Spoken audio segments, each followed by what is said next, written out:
Hello, Smart Money Tree podcast listeners. Welcome to this week's show. My name is Kirk Chisholm. I'll be your host, and today I'm joined with Pablos Holman. How you doing today, Pablos? Hey there, I'm rocking. Awesome. Well, glad to have you on the show. For those of you who don't know, Pablos, tell us a bit about your background. Well, I'm an inventor who I spent the first part of my career computer hacking and trying to make computers better and bring them into more and more places. And then in 2001, I sort of defected to hacking everything but computers and helped start Blue Origin, which is a spaceship company building rockets. And then I started a lab with Nathan Myhrvold to invent all kinds of new technologies. And our team got 6,000 patents on our own inventions there. And these are things that we call deep tech. So this is, everything but software, basically. And that really shaped how I think about the world. I think we sort of got drunk on software, and we think we live in this world full of technology, but it's mostly just a world full of software. And there's all kinds of other technologies that we could be developing and bringing into the world, but they've been getting ignored by Silicon Valley. And so these days I run a venture capital fund investing in mad scientists who are bringing these inventions to life. And so that's where I'm coming from, I guess the short version. Yeah, it's an interesting perspective. Why do you think they're ignoring anything that's not software? It's they say hardware is hard, and that's why it's called hardware. And there's a conventional wisdom around that. And they're not wrong, software is super cheap and super easy, but I think we've kind of done all the easy shit with software, and it's time to go do some of the harder stuff. And I think that we're at this inflection point too, where the what made hardware hard is that it's expensive and slow to iterate, to run experiments and to try things. But now we're at this point where we use the software to help us with that too. And so, if you're making a Tesla or a hypersonic jet or a rocket, you design it in software, you test it in software, you crash it in software, and you do that thousands of times, and then you go build one. NASA had to blow up a lot of rockets. SpaceX blows up a few, but not nearly as many as NASA did. And so now we're at this point where we really can use the superpowers we got from software to help us build everything else. And it's getting pretty exciting. Nice. So, what do you see as kind of the biggest trends? I feel like we live in this optimal time in history where so much is happening all at once. Yeah. It's in some ways way too much for people to wrap their head around. I mean, I remember growing up in the 70s, 80s, 90s where everything was slow. Like, Yeah. Right. you had a VCR and you had, a To cool wait for it to invention was rewind. two tape VCR. Like that was, that Yeah. was like the cool invention. But now it's like every day they're curing something. So what do you see as maybe the Yeah. most interesting trends that people aren't talking about? Well, I think the helpful thing to do is to, you know, think about how do you frame what's going on in the world? And the way I think about it is we build a toolkit, and then we use that toolkit to build our world and build our future. And so when the toolkit advances, that's a big jump. And the sort of canonical examples of that in history are things like the Industrial Revolution, where we figured out how to a make an engine that could burn gas and do the work of hundreds or sometimes thousands of people. And so we didn't need people to operate a shovel all day long the way they used to, or a hammer. Now an engine could do it, and that was a major jump for humans, and it kind of freed us up to do all these things that people have been, kind of overdoing it on now, which is all the knowledge worker stuff. And honestly, the entire entertainment industry is sort of a, derivative of the steam engine. And it's because we can free ourselves up. We don't have to spend all day mining or, picking food up out of a farm. So we're at this, that was a big level up for humans. And now what's happened is we made computers, but they were so feeble for most of our lives that, computer nerds could kind of make them do an occasionally useful thing now and then. But the truth is, they were very computationally constrained. Those computers that you're used to having our whole lives, they could run Excel and they could, play some video games and stuff, but they couldn't do what we need them to do, which is create models of our world and create models of everything that we do in the world. And so, an example of that people are now familiar with is we've made a model of language, and that's what these chatbots are. But that's kind of the least important thing. I don't know if it's the least important, but it's not the most important thing you could do with it. So, for example, at my lab before, we made models like that, computational models of infectious disease. So we wanted to be able to figure out how disease is spreading through the developing world. Things like tuberculosis and malaria. These are things that are taking millions of lives a year, mostly kids that never had a chance. And we don't have those problems in the US. We were able to solve them here. But at the scale we have them in less developed places, like in Southeast Asia and Africa, these diseases are still killing a lot of kids. And so by creating computational models, we're able to build the models off the data, not Wikipedia, but you build it off of data like rainfall and travel of humans and the climate and the things that affect the spread of the disease.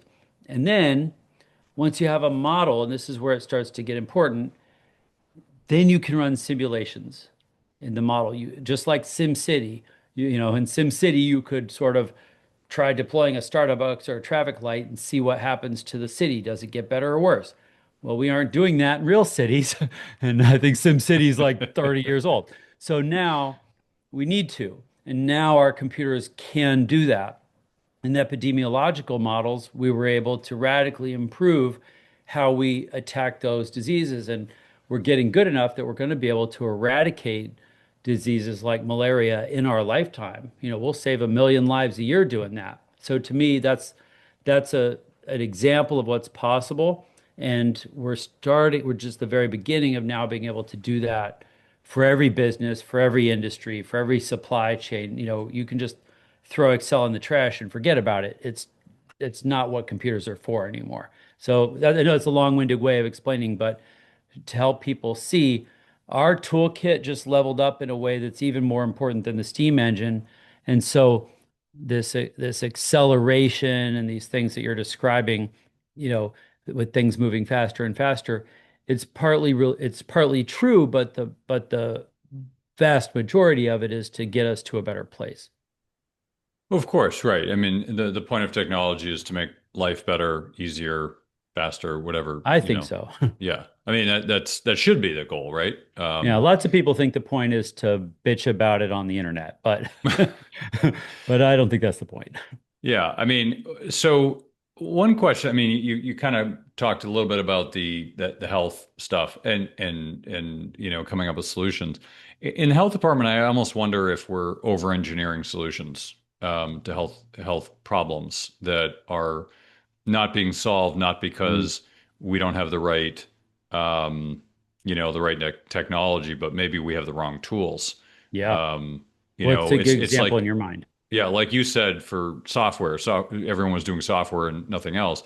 I look at the medical industry and say people are just trying to create drugs for everything when Yeah, maybe a drug isn't the answer. Maybe there's a simpler answer, but yeah, there's no money in it. So how do yeah. we how do we solve that problem? Because if there's no money, then people don't do it. And sometimes in health specifically, with other things, it's hard to get to the moon without money. But Yep.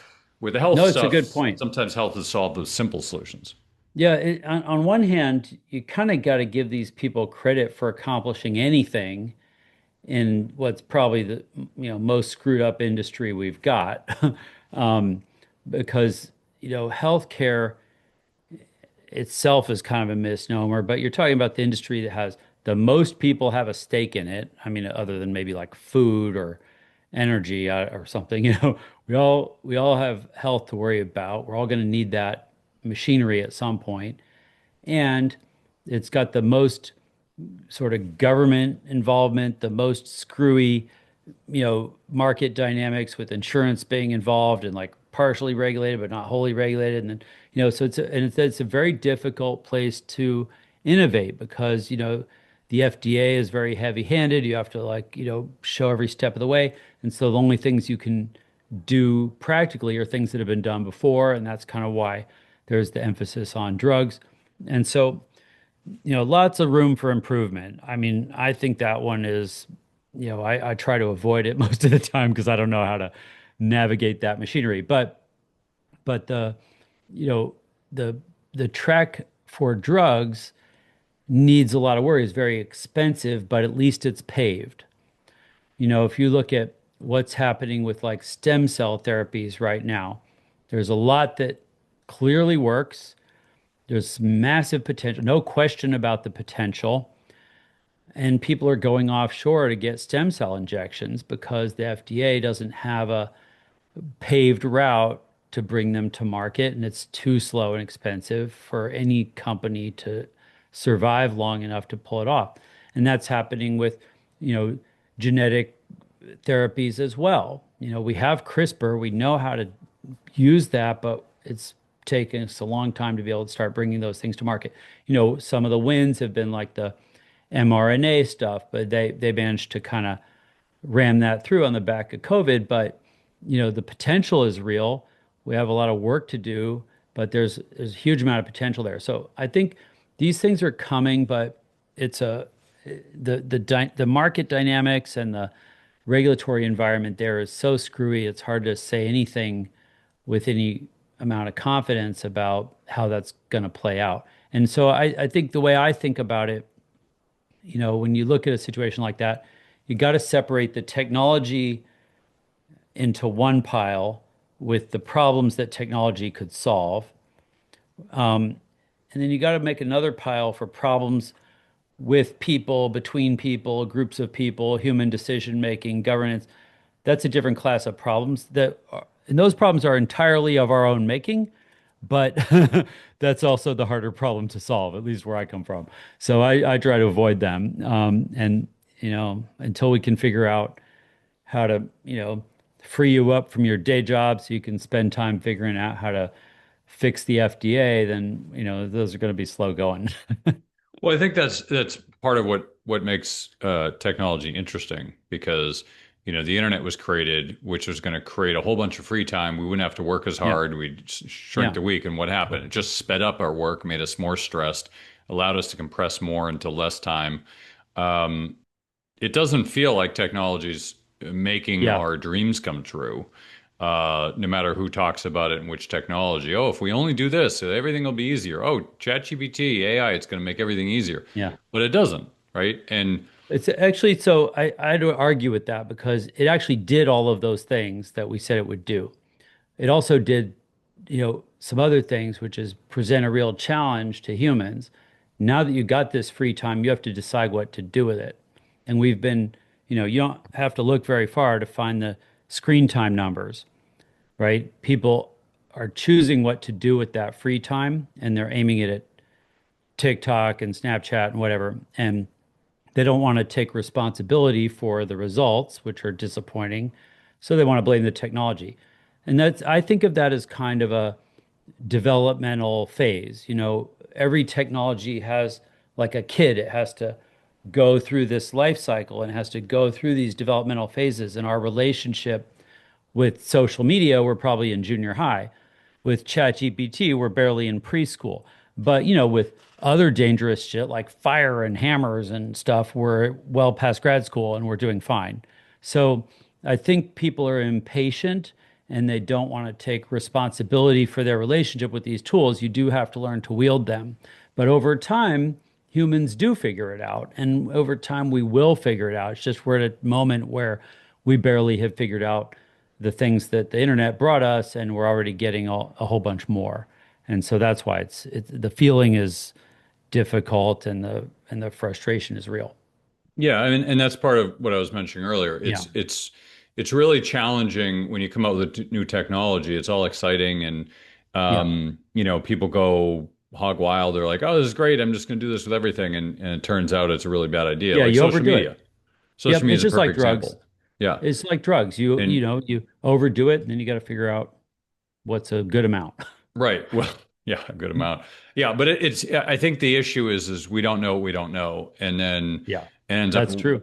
changing in many ways, wrecking society. Yeah, And then it's like, well, all right, how do we use it responsibly after it's caused all this chaos? And not all tech yeah, does that, but social media is a yeah, good example. It's completely destroyed a generation of youth of productivity and yeah, social growth and all that. yeah, Depression, suicides. I mean, it's social media. When I was growing up, if somebody said something bad to you, they were afraid of getting punched in the face. Now you can dunk on everybody and there's no repercussions, and so everyone does it. yeah. I'm with you. Yeah, There was that order, even though people didn't like bullying, but you knew there was an order to things. You knew where the line was. Now there's no yeah, line. You just say whatever you want, and it's. yeah. I But think the anyway, only way out is through. I mean, what do you think? I mean, is there some other way to navigate this that would be better? um, it's an interesting question. I don't use social media at Oh, all. okay. Yeah, Yeah, I don't use it because I know I literally, if I get on there for any yeah, period of time, like just to see what's going on, like I'll jump on X every once in a while just to see if I'm missing some news because literally it's the only place you can see news now.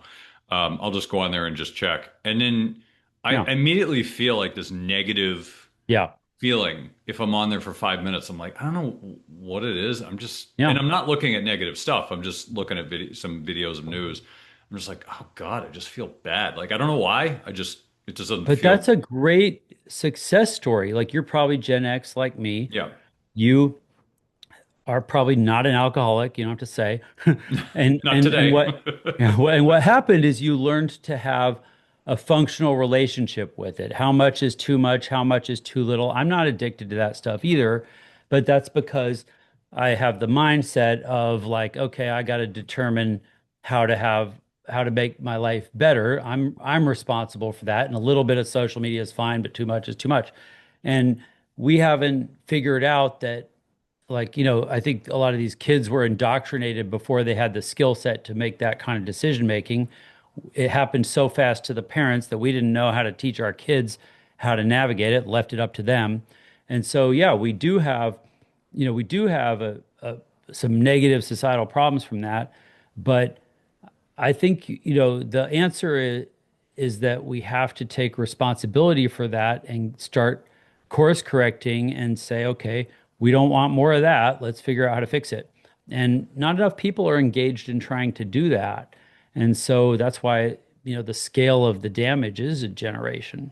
That's my view. I don't know. Well, part of the issue is we don't know what we don't know. So as a parent, Yeah, right. I mean, no parent knows what they're doing. Like No parent knows what to do with fentanyl either. well, you just don't take drugs, but that's a known thing. Drugs have been around for a long Yeah, time. but do you take Adderall or Ritalin or No, do you you just don't take take no drugs? drugs. Just no drugs. No, Yeah. just no drugs. Like that, yeah. Anyway, but drugs have been around for a No while. We know how, aspirin, no ibuprofen. I mean, where do you draw the line here? we know Oh, drugs. They've been okay. around for a long time. You know how to Yeah. navigate that, right? Hey, this is a Yeah. recreational drug. Maybe you shouldn't be doing it. Yeah. But That we have a framework for drugs. We have a kind of, framework I for mean, but alcohol. even that broke down with like oxytocin or not you know, Oxycontin. oxycodone. Yeah, Yeah. I don't think it broke down. You shouldn't be taking I mean, when I grew up, my Yeah. mother Yeah. never take any opioids. She Oh, knew. She's yeah. like, no, no, no opioids, Yeah. no Yeah. opioids. She's like, no, So they'd learned. you Yeah. take whatever your Advil or whatever, you're not Yeah. taking any of those. She was adamant about it, and now I understand why. Because Yeah. when we grew up, one of our Yeah. neighbors, he got Yeah. a nice kid, had screwed up his knee, and they put him on, whatever it was on, some sort of Yeah. opioid, and he turned into an addict, and now Yeah. he's a drug addict. He can't get Yeah. like it. It's there. What We about have a framework for that. yeah, that's one framework for sure. What do you think? I mean, what about, is there a gray area for things like uh, ibogaine and psilocybin and these things that are actually helping people with PTSD? I mean, or is that also no drugs? Well, so I mean, they're look, this is an natural, individual so choice. okay. I'm Yeah. more. I don't prescribe to any political party, but I would say my thinking is a lot more libertarian-esque. Yeah. Like, teach your own. Like, Yeah. if Yeah. you want to Okay. go. hump a horse. I don't really care. If you want to Uh-huh. take ibogaine, I don't care. That's not my responsibility. Yeah. Would I do it? I find the research fascinating. Yeah. The research around PTSD and what it's doing for people. I think the U.S. government is way too involved in our business to begin with, Yeah. and what we can and Yeah. can't do. Do I think we should be like, Amsterdam, where everybody's doing drugs all over the place? Probably not, but there's a line there, and I don't know where the line is, but I Yeah. do think that things like pot, things like, you know, you have drugs like psilocybin, things like that. Yeah. I don't know enough about them.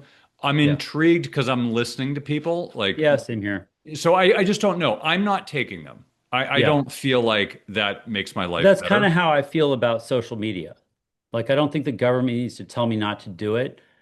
It's up to me to figure out how to use it in a way that's positive for me. And that might be zero or close to zero, like you chose. Um, I don't use it the same way other people do. I still use RSS, which was kind of like the resistance movement at this point. Predates social media, but RSS is like spaghetti code that still works on the internet. And so I choose what's in my feed. I subscribe directly to each source. I make my own knobs and dials and filters to control, the shit that I don't like gets wiped out. I got my own kill file. I've been tuning for years, so I don't get the stuff in my feed that I don't want. And I take responsibility for that instead of letting Facebook or, whoever choose for me. And that's just a nerd thing, but that's kind of the more positive fork on the internet that, people had that choice. They could have done that, but they all fell for Facebook's big walled garden and getting free shit. Yeah. So I don't think you can blame the tech. I think you got to blame people for not stepping up. I'm not, well, to be clear, I'm not blaming tech. Yeah. I'm posing Yeah. a thought No, I that, get it. we're in a period where tech is rapidly advancing well past our ability to predict what is Yeah. good and bad. Like we have frameworks for a lot of things that have been around, like you mentioned, Hmm. hammers and fire and Hmm. drugs. We have frameworks for that because we've seen it. Like in the '60s, people were doing free love and free drugs. Like, okay, we have a framework for that. Like there was Yeah. some really bad stuff that came of that, and there's some good stuff too. But overall, like we found where our boundaries are, and you Yeah. know, in the '80s, hey kids, don't do drugs. Like was it Nancy Reagan was talking about don't do drugs, the war on drugs. I don't know if that's Just good say or bad, no. but we found our boundaries, and Yeah. um, I think the challenge is that back then life was slower, and you could think about the repercussions of doing A, B, C, and D. Now life is moving way too fast. So Hmm. how for example, how do you put into context how cryptocurrency Yeah. and AI is going to change the world? We have no Yeah. idea. People in the AI community that are the foremost thinkers of AI can't agree Yeah. on what the future holds to it. It could be Terminator, it could be Utopia, it could be Yeah. somewhere in between. Nobody can agree. And frankly, the thing that, and I want to actually ask you this, the thing that concerns me most is a lot of them will say, we still don't know how it works. Right. Like, what did it fall out of an alien spaceship? How do you not know how it works? You created it. And yet people can't figure out how it works. So Yeah. if they can't figure out how it works, how am I as a consumer supposed Yeah. to figure out how it works and what's best for me and what's the negative repercussions? That's part of the problem. Yeah. I think it's exciting time because you get these competing visions for the future and nobody has a monopoly on it. You know, you could say like Facebook has a monopoly on the vision for social media. And again, can't totally blame them. We all chose it. But nobody has a monopoly on the vision for how the things you mentioned with crypto and AI play out. And that's exciting because it means we all get a vote. We all get a vote with our attention and our dollars and the things we choose and that. And we may vote poorly like we did with social media, but we're in this exciting time where we get to vote by building it, you know. And and so to me, I think it's better to be in that limbo.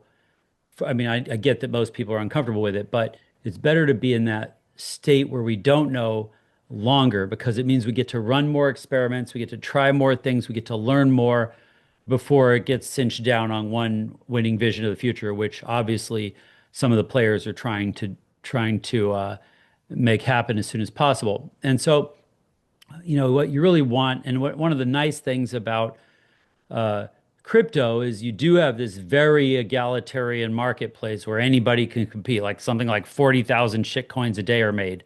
Everybody can compete. And then, with AI, the cool thing is that so far, the major breakthroughs have not been proprietary, or, the biggest breakthrough was Transformers, and Google gave it away.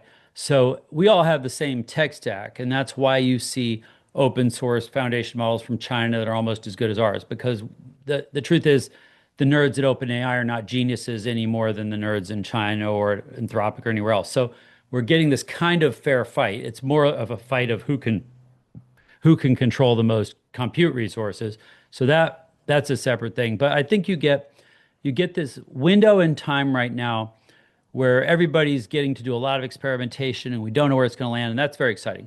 Once it collapses into a couple of big winners, then we're stuck for the next decade or two with those assholes being in charge the same way we've been with social media for the last couple decades. And so I think it's actually the better thing to do than chew off your fingernails and wait until you know exactly how the future is going to be, is just find something happening right now that you're excited about, run with that as far as you can. That'll give you something productive to focus on, and you will be voting with your life and with your attention for the part of the future that you want to see exist. And people are not casting their vote. They're just waiting to be a victim of the next technology. And I think that's why we're unhappy with the results.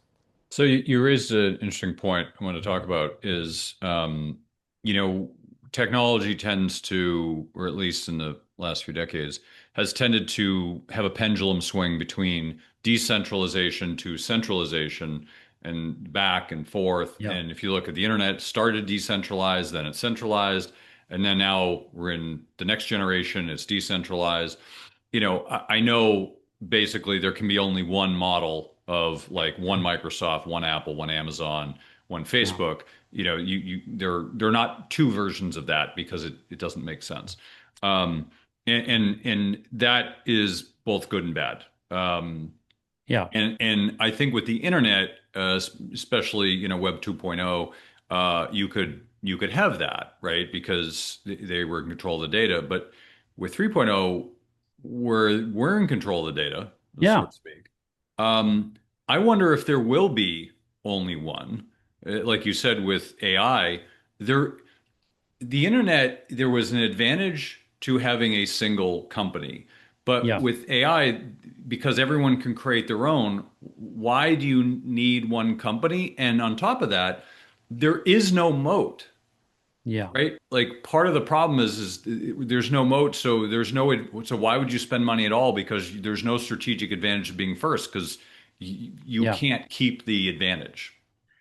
Yeah. A couple things are going on. So, these things, if you look on a longer time horizon, they tend to, you know, there tends to be multiple chapters. So, for example, like you cited, the first internet was that consumers had was pretty centralized. That's like America Online, right? And even though it was a arguably worse user experience, that walled garden was outcompeted by a decentralized protocol. That's TCP/IP and the internet as we know it. And then, of course, once we all got on the internet, then we ran into another big walled garden, which is Facebook. So there's this kind of ebb and flow. And I think, Facebook's hanging in there pretty well, but, on another decade time horizon, I think it's going to be pretty tough for them to be in the position they're in. And so that's pretty normal process. And over in the long arc, decentralized protocols win out over centralized services. And they're harder to architect, they're harder to build. And they don't tend, because they're decentralized, they don't tend to have a big marketing budget behind them. And this kind of thing. And so, but I think that they do win. And a big part of what you're seeing in what you call Web3 is we're trying to architect these decentralized protocols to replace the stuff that we're relying on. Things like certainly all the financial rails, but also messaging, eventually, you know, web hosting, all these things eventually get decentralized. And I think there's a real future there. It just takes a long time to get there because a lot of technologies need to get built. But the cool thing, I think, is that we really have most of the things we could want. So obviously, Bitcoin was a real important milestone because in order to decentralize anything, you need a way to pay people to contribute resources to the decentralized network. So that's why payment was kind of the first milestone to solve. But that's been solved, and now we've been able to iterate on that in different ways. And but we need to be able to ultimately decentralize AWS. And now we have most of the primitives, meaning most of the technologies you would need to do that. And it's just going to take some time for those things to prove themselves, show that they can be better than AWS in every way, and then start winning people over. And that's a decades long process, and we're still in early stages. But I think it's a better future for humans. Yeah. Yeah, I mean, progress, you certainly got to break a few eggs along the way. I mean, Yeah. that's just natural. Yeah. But so let me ask you this because, you got a few big trends coming, and I'd love to get your thoughts on each one. Yeah. So let's start with AI. I have a suspicion that from talking to some engineers and people around, it's just computer learning. It's not AGI. Yeah. It's not even close. But Yeah. people have this vision that it's going to change the world, and I have this suspicion that it's going to maybe not change the world. Hmm. It may eventually, but if you look at the timeline, the accelerated timeline, it's just shot straight up, and it feels like it's kind of flatlining in terms of where it's going from here. I'm not saying it's not good, not doing great things, but Yeah. it we have some big problems. Energy being one of them. Yeah. We don't have the energy to fuel it. We don't have nuclear, which is what's needed. And so that's 10, 20 years away in order to get that. So we have some big challenges to fill there. Then the question is, if we do have AGI, do we even release it? Which is a whole other problem. I don't even know what to think about that. But Yeah. Well, look, I know that the tech bros in power, I'm not sure I trust them with that. you'll know we have AGI when Sam Altman says we have AGI. I think it's just a semantic issue. AGI is essentially poorly defined. ASI is even more poorly defined. I don't think those things matter so much. Even without additional breakthroughs, what we have now is quite useful and quite powerful. And again, I think aiming it at things that are much more important than chatting is going to make the biggest difference. But these, the real miracle here is just showing that a lot more computation can get you into a lot more useful territory with these technologies. And that's been proven. And so we're at kind of the beginning of scaling up on our computational capacity so that we can bring this kinds of technologies to everybody, and we can start to integrate them into everything. We're still at this moment where it's not well integrated into the places where you'd want to use it. Where this goes, even with no breakthroughs, right now is, you want that in order for the AI to do a good job of helping you out, it needs to know you really, really well. It needs to know, you know, your calendar, all your emails, every conversation you've had, every text message. It needs to really, really know you in order to be able to help you out the way like, a really good executive assistant would or something. And so to get there, and all the big AI companies want to get there, but you know, it's giving them a lot about you. And I think, we're gonna rush into it, we're gonna overdo it, we're gonna be sorry that we told open AI all of our deepest, darkest secrets, and there's gonna be some backlash. And 100 years from now, we'll have a totally decentralized AI that we each control, and we'll be kind of self-sovereign with it. And I think that's where this optimally needs to go. But we're very unlikely to start out there because it's not the fastest way to iterate. It's not, the business model of giving people free shit is very effective. We always fall for that. And so that's what's going to happen in the short run.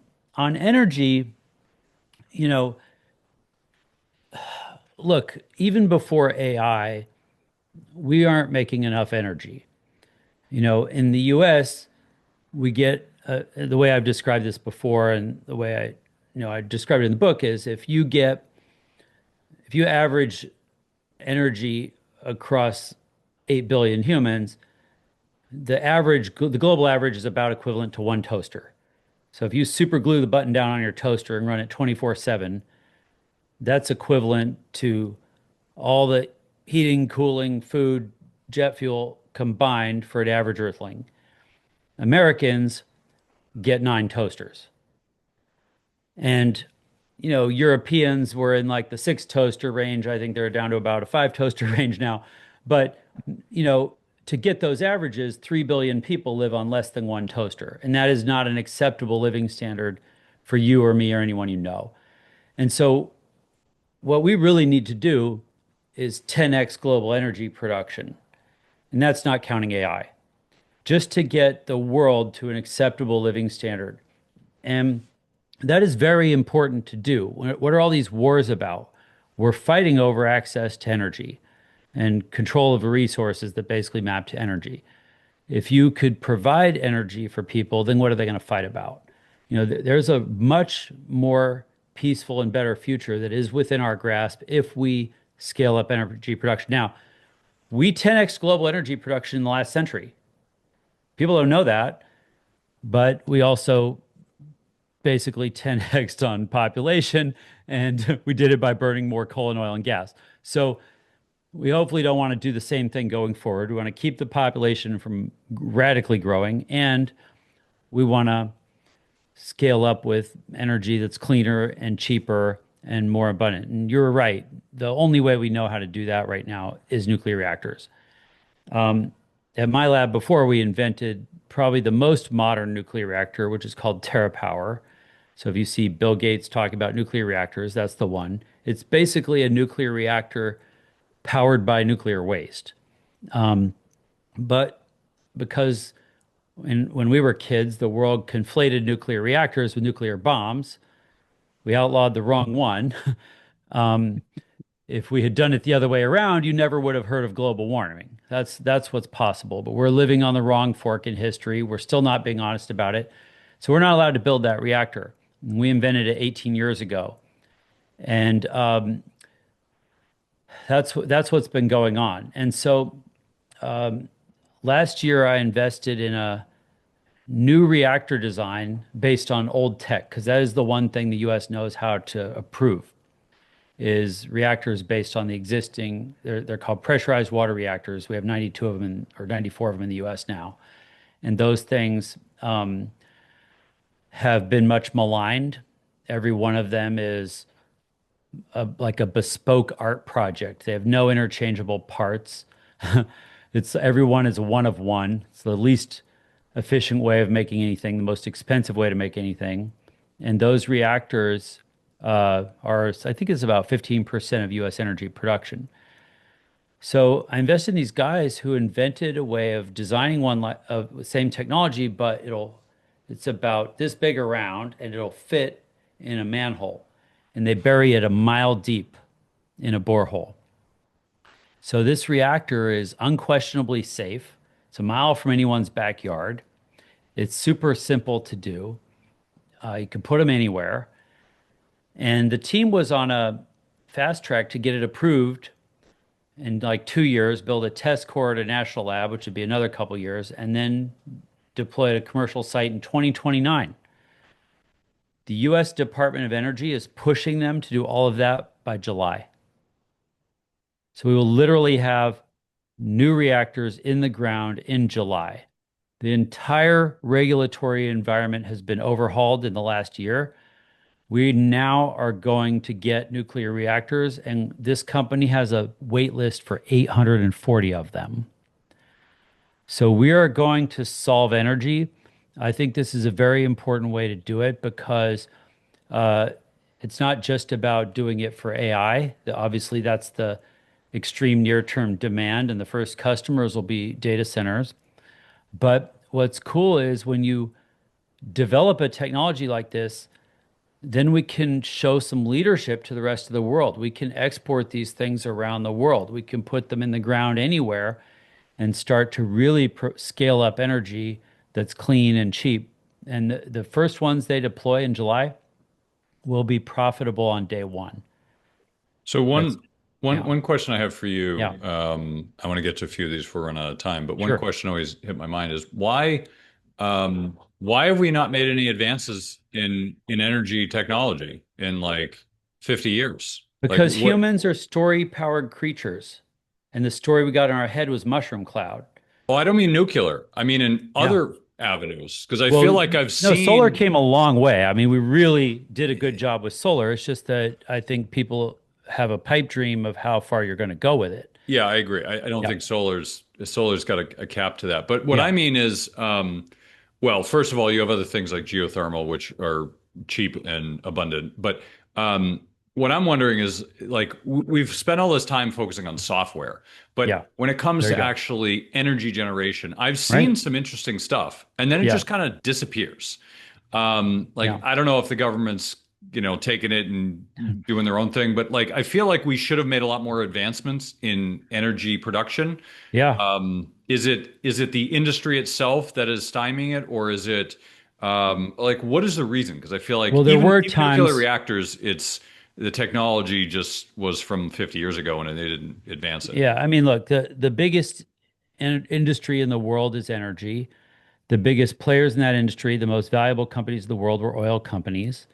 There were times they were poorly behaved and trying to stymie other efforts, uh, sort of understandably. But here's what's changed. The biggest industry in the world now is hyperscalers, and they need energy to power all these chips they got from NVIDIA. So ironically, I think it's going to be the hyperscalers who save us. They're the ones that are going to damn well ensure we get nuclear reactors.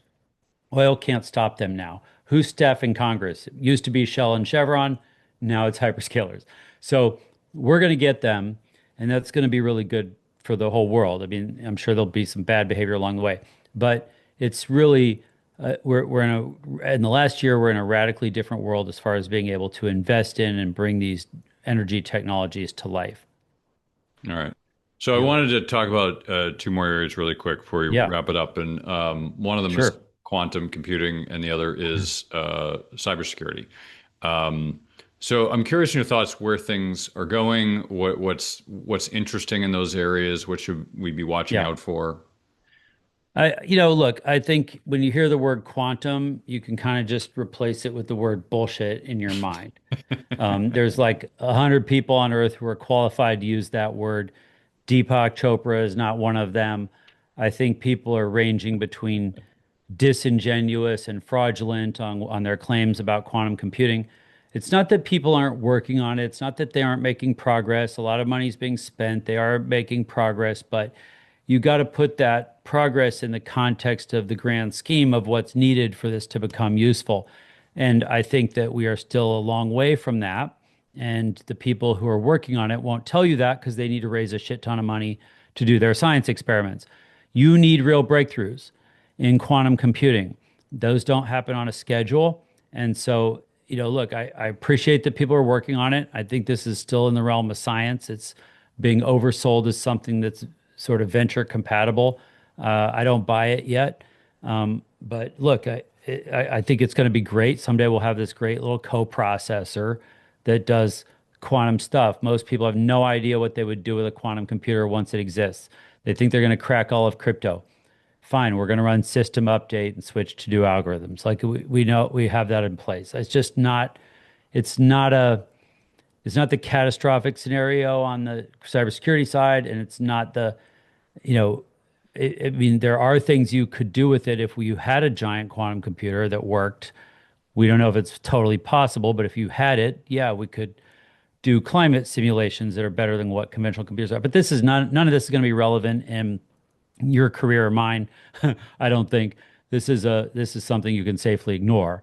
And I'm probably the only one willing to say that, but opinions vary. So that's mine. Yeah, no, I've kind of felt the same way. Like there's a lot of BS and there's a lot of smoke screens. And in some ways, I kind of feel that way about AI. Like they're raising a lot of money to grow it. In order to do that, you need to raise a lot of attention and Yeah. all this stuff. Well, And that the numbers don't make sense. Like if you run the numbers, they don't add up I right don't now. know if that's true. I mean, it's just that they are overstating, how important it's going to be in one sense, but it's a different kind of set of dynamics. Right now, the reason they're raising so much money is there is a land grab. Like the only way you can differentiate is on scale of compute.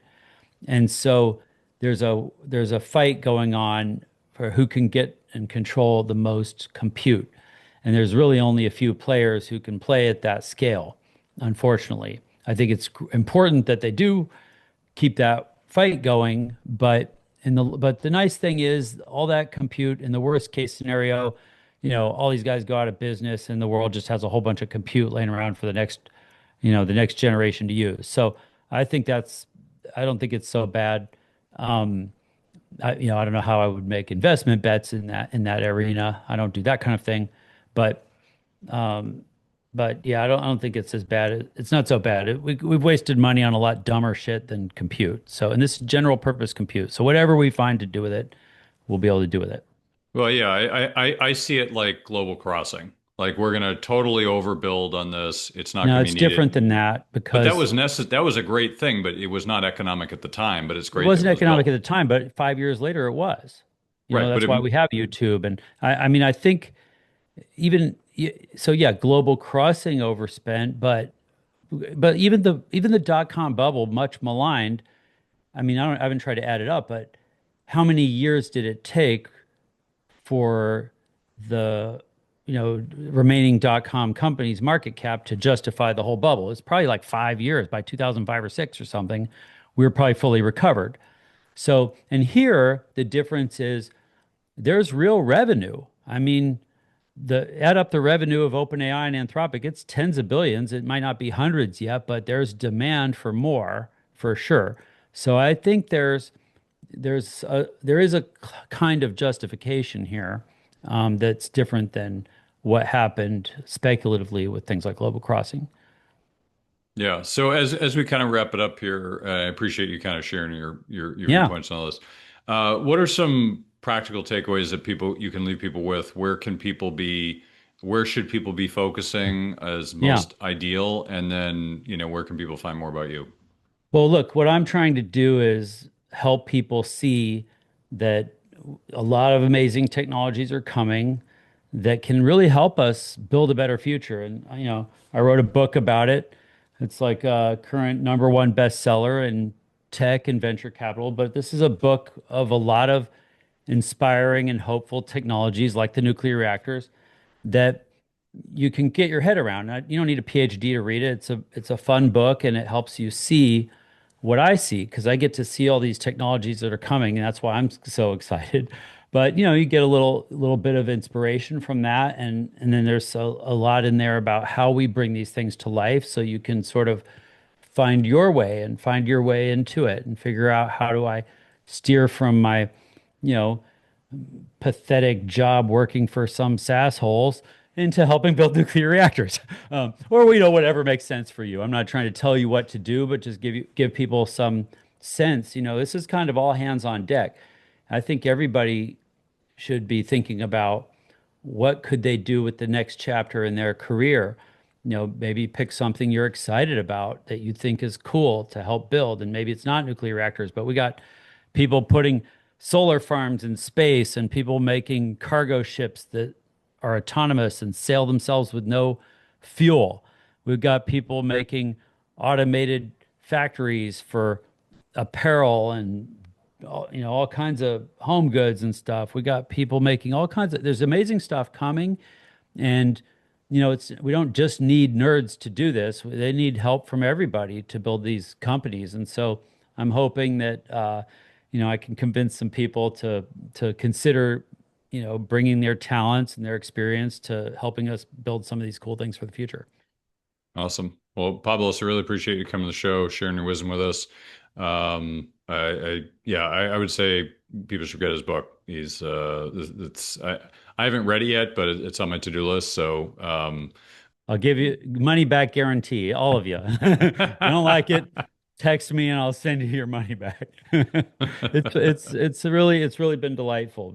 I mean, it's fun to see people respond to it. nice. Well, we'll definitely have you back in the future. I know the future is going to continue to change, so we Sure. appreciate your insights today. So thanks for coming on the show. Yeah, thanks, man. I appreciate it. Hey, Doug, did you hear? We're giving away free money. Well, I'll tell you about it in a minute, but before I do, there's a saying in the mining community, well, precious metals mining, that is. The saying is that if you want the best deals, you have to be in the room. Now, you're probably thinking, what does it mean to be in the room? Well, I'll tell you.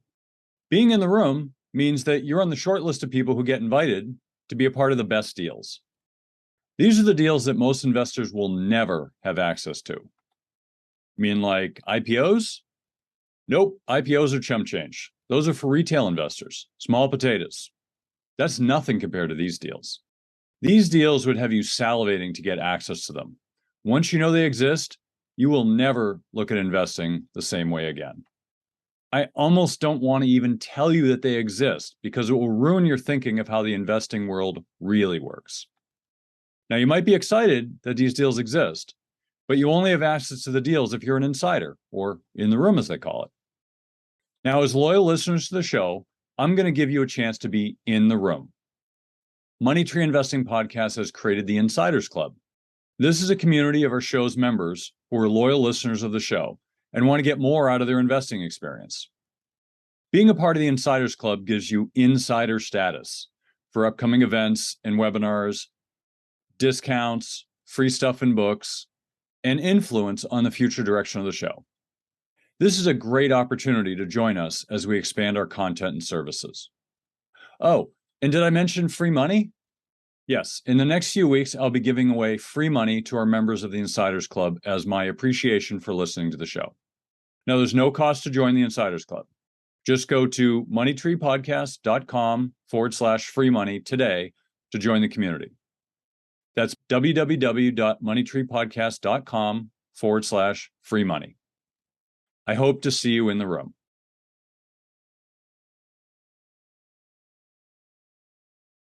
All right, well, that was a great interview with Pablos. Really appreciated him coming on the show. Now we're into the panel portion of the show. We have our very own Barb Freeberg. Hey, Barb. Hi, Kirk. Hi, Diana. Great to talk about the future. Yeah, can't wait. Can't wait. And we also have our very own Diana Perkins. Hey, Diana. Hey Kirk, glad to be here. Yeah, glad to have you. So Barb, what were some of your takeaways from the interview? I thought it was so informative talking about a lot of the impact of technology, both in the past and in the future.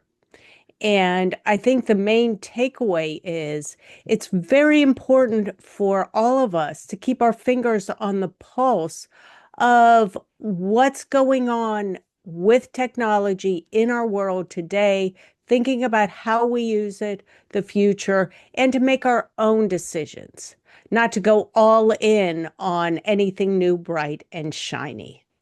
Awesome. Diana, what are some of your thoughts? Yeah, so for me, what really stood out is how early I think we are in really understanding how to use AI technology responsibly. Something that came up quite a bit is the pace at which technology is changing, how we work, I guess specifically. And I tend to think of it, and you've probably heard me say this before, like it's human plus machine. So it's not just the machines or technology automating everything, predicting the next best trade in the stock market. It's using it as a tool that enables us as humans to do what we do best, hopefully, discipline, judgment, and decision making using technology as a tool. So I do agree that, technology, like we are living in exciting times. I'm an entrepreneur. I love innovation. I agree with Pablos when he says, it's up to each one of us to take action and get in there and create this reality that we want to see, whatever that means for us. So I do agree it's exciting times. I do see risks in technology. When I worked in corporate, I worked on a data governance committee. This is like 15 years ago when big data was big. Like, I get it, data privacy, but also what it enables us to do when we provide that type of information and the insights we can glean. And it's how we use that information and not lean on it too heavily. I think that's the real risk. Yeah, it's interesting. I mean, the markets tend to create the thing that's needed most, right? I mean, you look at Bitcoin was created because people were fed up with the financial system and banking and all that, and so that was created, and people gravitated. It was created because of that, but then people gravitated towards it because they wanted privacy, they wanted independence, they wanted all these things. Um, it wasn't forced down people's throat. It just kind of was created in this back room, and people just said, "Hey, that's pretty cool. That does this. It does this." And now, more and more people are getting involved in it, right? Just like any sort of privacy, people like their privacy. I don't, even if the government doesn't, but the individuals like their privacy. And so, I think what's interesting is where two conflicting motives meet, right? Where you have privacy on one hand, and then you also have the desire to share everything you want to share. And then, Facebook has it all, and now you don't have privacy because they know more about you than you do. Although they don't know very much about me. There was, I think it was like 7, 8 years ago when people got upset that they had all this information, and so they actually opened it up to see if you could see what they thought of you. And so I opened it up. Apparently, I'm a black woman from Louisiana, so I don't know. Maybe they got something wrong there, but it certainly wasn't correct on me. And so, yeah, but the fact that these things do contradict each other sometimes, are a challenge. And we sped into social media, and our kids are all messed up, and people are fighting with each other and destroying families over comments you made on Facebook. So, with the good comes the bad, and I think the challenge is when we do this too quickly, um, we don't have time to adapt or to think or to reflect on, is this something we should be doing? Right? It's something we want to do. It hits the dopamine center of the brain, but is it something we should do? And unfortunately, we don't have enough time to think about these things. We just do it, and then it happens, and we're like, "Oops, there goes a generation of kids. Well, let's try again." And I think sometimes that happens with technology, unfortunately. Um, what are, Barb, as we kind of look at all this future think, um, how do you approach it? Because if you look at the last close to 50 years, 45 years, technology's kind of been the thing to do. It's been the place to be. It's been the investment to be in. Um, and, if you're in technology as a broad stroke, you did mostly better than other things, especially the last 15 years. Um, so how do you approach technology? There's obviously a lot of potential there. There's a lot of opportunity. It's hard to predict, especially the future, as Yogi Berra once said. So, what are your thoughts on this sort of thing? How do you approach technology and investing? When you're thinking about technology and investing, you have to realize whenever there's a greater opportunity, like there is in technology, the returns have been much, much better in technology than they have in the overall market. You're also taking a much bigger risk. For example, we talked about in the interview the dot-com bubble bursting. Those were the major tech companies that ran up to incredible valuations and then totally crashed. Now, if you weren't prepared for that, then you would be very, very shocked. So, step one is understand that when you're investing in something that is a little more innovative, like technology, versus, say, something that is more stable, um, so a more kind of, stable industry, like, I don't know, consumer goods, something like that, you've got to be willing to accept that your investments are going to be more volatile. What do I think about technology for the future? I think that going forward, there's no other conclusion to come to other than technology is going to continue to be incredibly important. But you want to combine that with valuations because, yeah, technology's been very, very important since, the past, like you said, 50 years. But if you invested in technology stocks at their peak in, say, 1999, you would have had a terrible ride for the first 10, 15 years. So take it with a grain of salt. If you do want to, say, go for a sector that you want to become more invested in, such as technology, realize you've got a chance for a greater return versus you're going to set yourself up for the potentiality of greater risk or losses as well. Yeah, I agree. I think there's a lot more volatility in tech, up and down. What about you, Diana? What are some of your thoughts? Sure. So I think of it in two ways. I mean, one, technology as an investment, and I think I'm a strong buy on buy on that. But I won't get to go down that road. But the other way I think about it is how we use technology in trading and investing and where that's headed. And I do feel that there is, because I've seen it, I've used it, there's a place for the AI technology using it to help with better decision making in trading and investing. I've seen it with my clients. It could be your trading strategy, pressure testing that. It could be looking at your trade logs, your performance, and making better decisions moving forward. Were there certain strategies or time frames that were more profitable than not? In terms of fully automated trading. So you hear a lot, like there are these, AI trading apps, and they can, use data to send signals and fully automate trading. And automated or black box algo trading, it's been around for a long time. Big institutions use it, hedge fund, others use it, those who can program. I've had traders that know how to program, they use that. But the reality is the markets, anyone who's traded stocks, especially for a living, they're not always rational, right? I like to call it organized chaos. It moves on emotion. So to program that and automate that through AI technology, to me, it's very risky.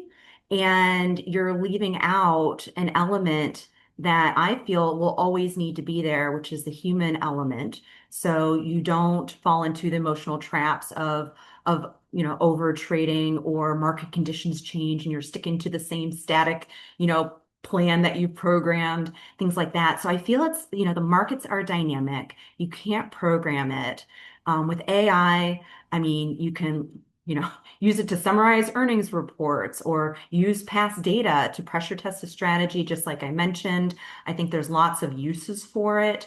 But ultimately, it's how we use technology to enable us to make better decisions moving forward. And I think that's where the real win is. And that's how I use it today personally. Nice. So I want to ask each of you, I mean, there's growing up, technology was like, the brick phone on the movie Wall Street. That was technology. There wasn't really much there. Now there's so many technological trends, it's hard to keep up with it all. I don't even know which one to follow because there's so many of them. Which one's going to do the best? Which one's not? What's your favorite technology, Barb? If you had to pick all the stuff that's going on, what's your favorite Wow. trend? Wow. You know, Pablos was really dissing software, and I'm thinking everything in my life is software. So my favorite technologies today are AI, because it's new, it's fun, it's kind of experimental in the way you can try and use it with your work. I have found AI to be extremely helpful on the plus side and extremely unhelpful on the negative side. Trying to get an image once, I used four different AI platforms, gave them multiple requests, and they couldn't get it right. The AI couldn't get it right.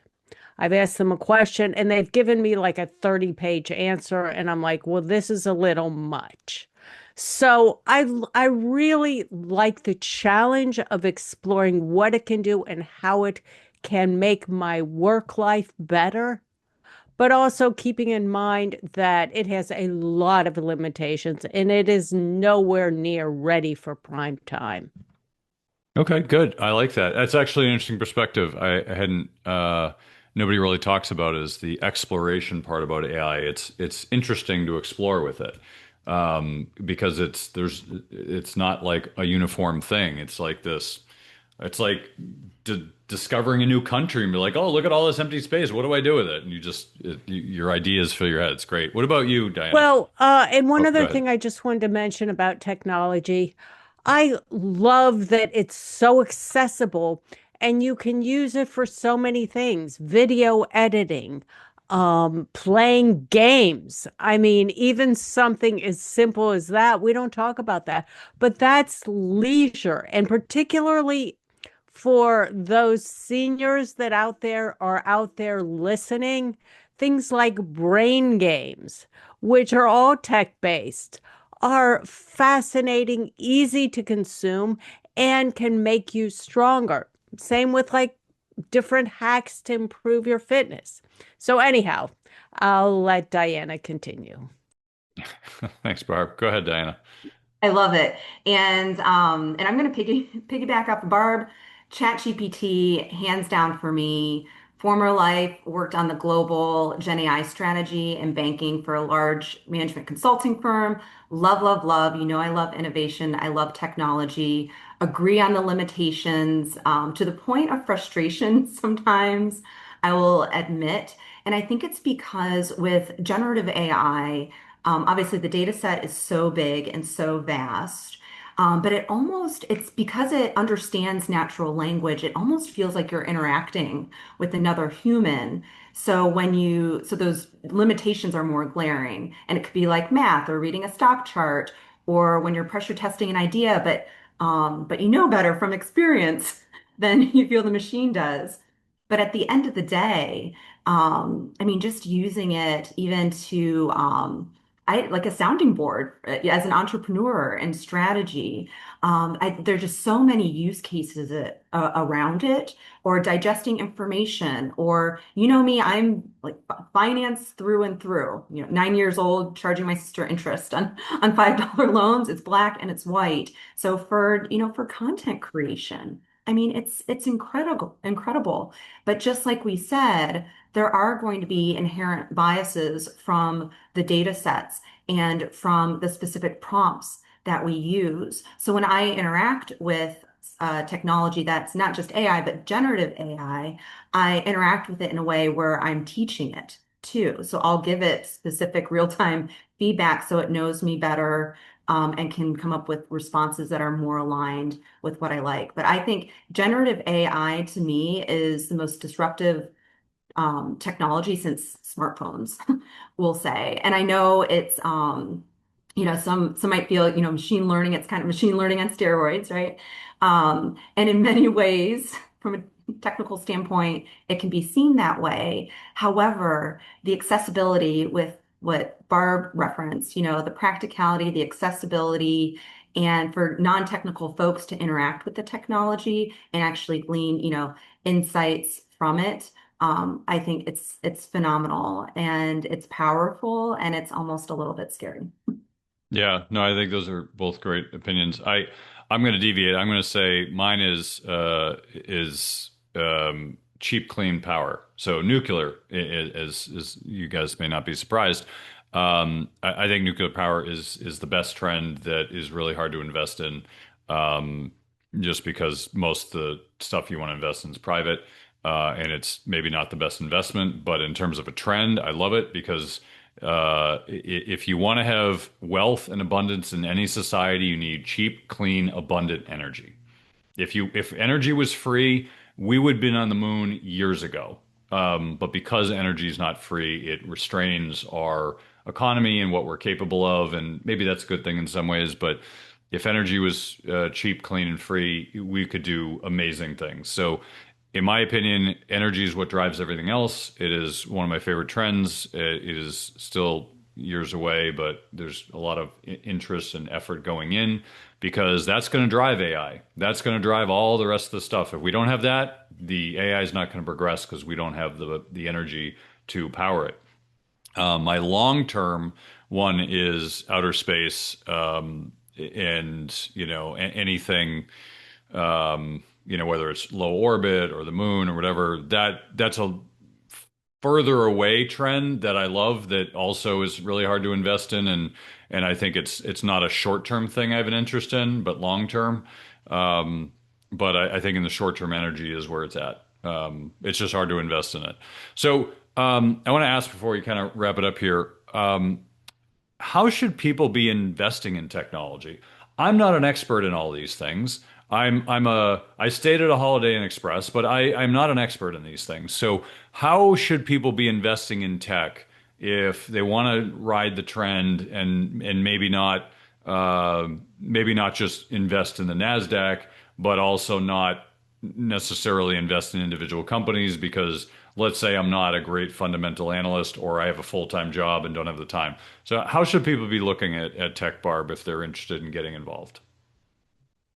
There's a couple of different ways, and some of that will depend on how much money you have.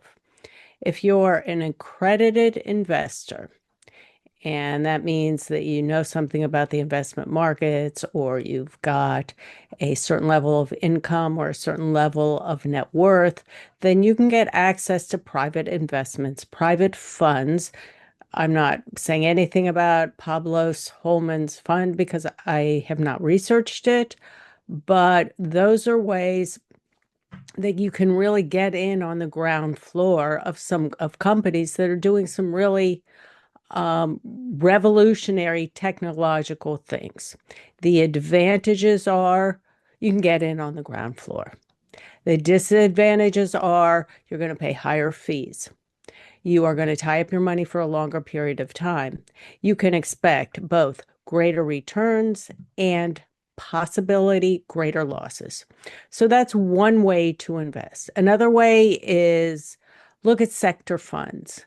Sector funds will slice up public companies into niches. So you can look at an AI fund, you can look at a blockchain fund, you can look at a data storage center fund, REIT, if you think those are going to be big. You can look at an energy fund, and you can divert your money, not all of it, obviously, but a portion of it into taking I don't want to use the word gamble, to taking a position in technologies that you think are going to outperform. That's what I would suggest because, yeah, you're going to have potential gains and losses, but you can get in and out whenever you want, and it's much, much more flexible. Okay, cool. Diana, what about you? Well, my sweet spot is stock and options trading. So a little bit limited since you took some of that off the table. But I will say, but I'm going to squeeze in sideways and say, ETFs, whether it's broad technology, AI specific. I mean, there are some really big chip makers now, which many would argue are overvalued. I say trade the market in front of you, trade what you know. If there's a sector of technology that you're familiar with, or there are specific companies that you're following, I would say start there. What I like about ETFs, of course, is because it's essentially built-in diversification. Now, it's limited because we're saying, specifically to AI, companies or technology companies, but still it diversifies you across several different companies.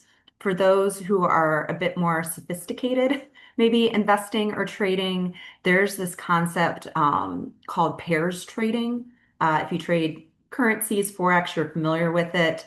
You're basically going long one currency, short another. You can do that within the technology sector. You can find one of these chip makers, NVIDIA, Micron Technologies, there's a bunch of them out there that's outperforming the S&P. Go along there, look at those that are weaker, that aren't, as developed, and you can short that technology stock almost as a natural hedge against it within the same sector. So there's lots of ways to play it. Obviously, lots of options plays as well.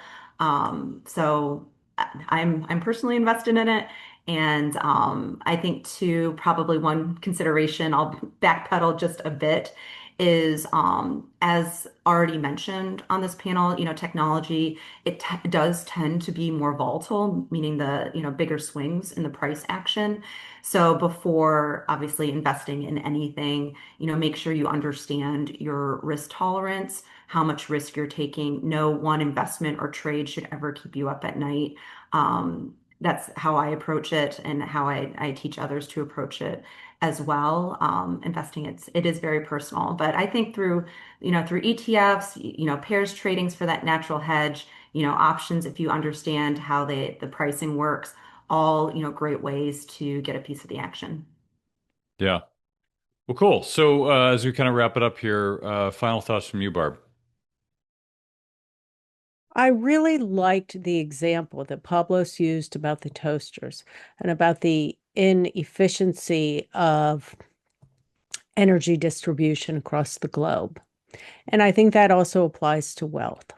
And his allegation that if everyone had enough energy, and I would also exchange wealth or add in wealth for that as well, we would have a much more peaceful planet. I totally believe in that. And I totally believe that one of my more global goals and my more global interests is really paying attention to the ways that, first of all, being grateful for what we have here in this country, because we are all freaking spoiled. The poorest of us in this country live much, much better than the wealthiest, not the wealthiest, but than the majority of population in many other countries. So I think having a mindset not only of ourselves, but of also a way of how we can help others around the globe, help lift them up through wider distribution of technology, wider distribution of energy, wider distribution of solutions, will help our total world become a more peaceful place. So I am Barbara Friedberg. You can find me at Barbara Friedberg Personal Finance and on YouTube. Yeah, thanks for coming on, Barb. And Diana, final thoughts from you. Yeah. So for me, the primary takeaway is that we're entering a period where, technology, the tools, they're really powerful, but the responsibility is still on us as humans and how we use it and what we do with it. And whether it's, AI or energy, the financial markets, I think the outcomes depend less on the technology itself and more so on how, thoughtfully we choose to use it. So I'm Diana Perkins. I'm founder of Trading with Diana, where I help professionals build wealth in the stock markets through trading and investing. And you can learn more on my website at tradingwithdiana.com. Yeah, and thanks for coming on, Diana. Thank you both. Yeah, and I guess my 2 cents in this is there's a lot of great technological trends. Don't get caught up in the hype. Do your homework. Figure out something that you're interested in. If you have no idea, then just invest in an index. That's the easiest way to not lose your shirt on it. But I think the most important thing is to understand what you're doing. Most people just chase the performance, they chase the returns. People have been investing in the Mag 7 for like the last few years because that's what's been working. It's fine if that's your strategy, but if you're just guessing, it's not a great way to invest. So have a strategy, know what you're doing, pick a place, and that's a great way to start in this area. That's the show for this week. Thank you again for joining us on Money Tree Investing Podcast. My name's Kirk Chisholm, Wealth Manager of Innovative Advisor Group. We don't just manage your wealth, we make your life better. You can find more about me at innovativewealth.com. And of course, you can find me every week here on this show. You can also check out our show at Money Tree Investing Podcast. On our website, you'll have access to the show notes, resources, and the archive shows. Please remember to subscribe on our YouTube channel for immediate access to the new shows when they're released. When you subscribe to the show, it allows us to get access to some of the top minds of investing in personal finance. While you're here, please leave a comment and question if you want us to address it on the show. Have a great week ahead, and remember, no one will care about your money like you do, so invest in your life.